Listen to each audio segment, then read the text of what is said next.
Hi, I'm Professor Gayle McPherson. I'm here today with Professor Laura Misener and from Western University in Ontario, Canada. And we're going to talk about Laura's plenary session that's taking place tomorrow. So, Laura, thanks very much for being here, and it's really great to have you as a plenary at the ECSS conference tomorrow. And given that this is a social science-based plenary session, it's really nice to see. And we're going to be looking at sports participation and community sports participation, but particularly for some marginalised groups and how that can help groups in the community to engage more.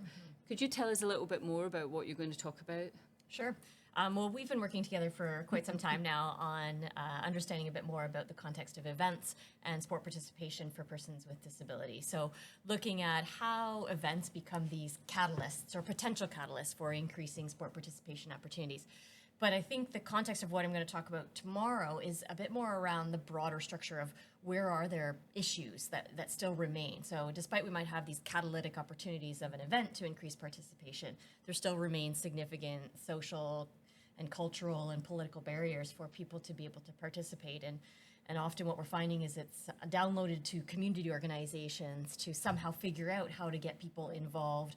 And yet there is often a lack of resources, a lack of support, a lack of accessibility. So some of the critical factors that we think are somehow tackled by these bigger policy issues are really coming down to the community to actually address these.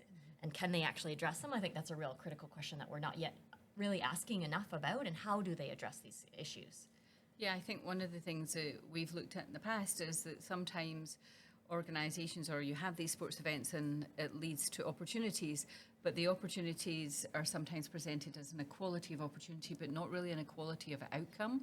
And so for marginalised groups, in particular people with disabilities that you and I have worked on, often the disability is only one form of disablement that they have that stops participation. What do you think the key messages are for policymakers in that sphere?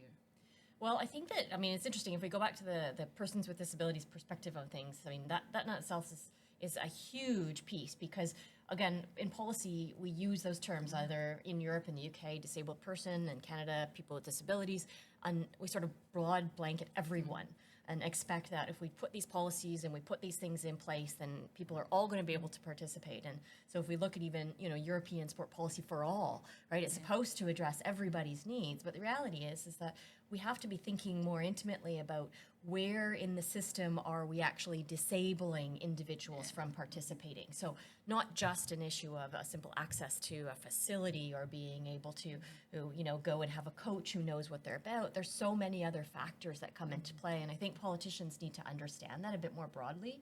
Just a simple policy that says, this is great, everybody should participate, isn't enough. Right? We need to be thinking more about how do we get to the individual level and really start to think about how do we address the one-on-one issues for people who are struggling, let alone struggling to participate. And because we know, this whole Congress is about health outcomes and these things that are related to sport and physical activity participation.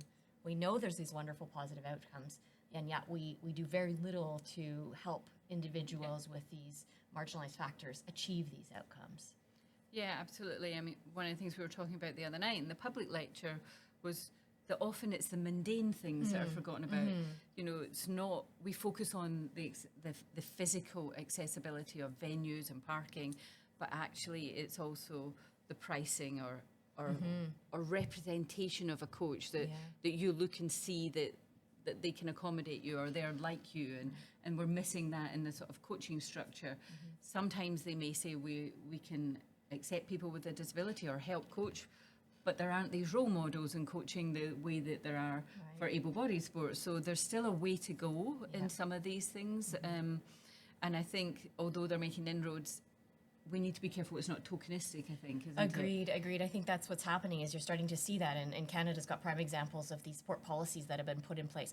Sport for women and sport policy for women and sport policy for persons with disabilities. And when really those are almost tokenistic because they're not actually addressing these critical issues that actually have access issues.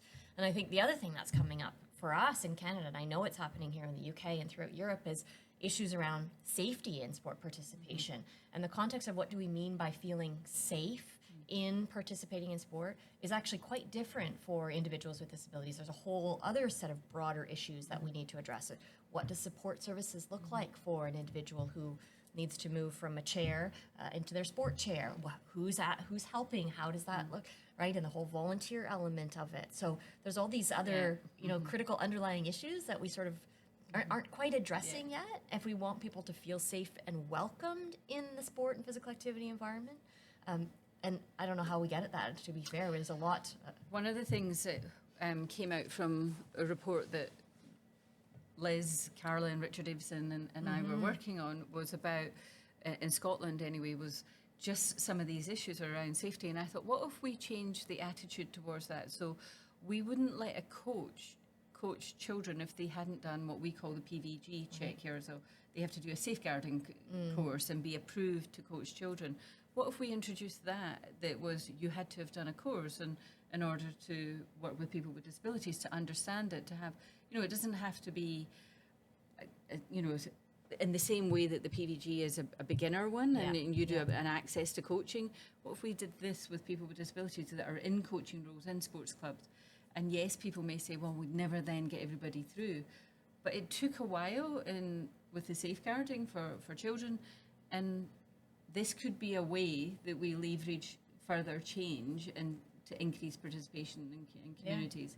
And we put that to Scottish Government. And so we're hopeful that may then follow through further down the line. But do you think is that too ambitious, or is that a model that we could look for? No, I think it's a fundamental issue. It's something we've been arguing in Canada for a long time, is that a coach becomes a coach to volunteer or coach kids, and they have to take all of these different courses, but it's not mandatory that they take one of the modules, and it's a very straightforward module that we have available for persons with disabilities. So it's the basics, and why is that not something that's mandatory for every single coach that comes into the system?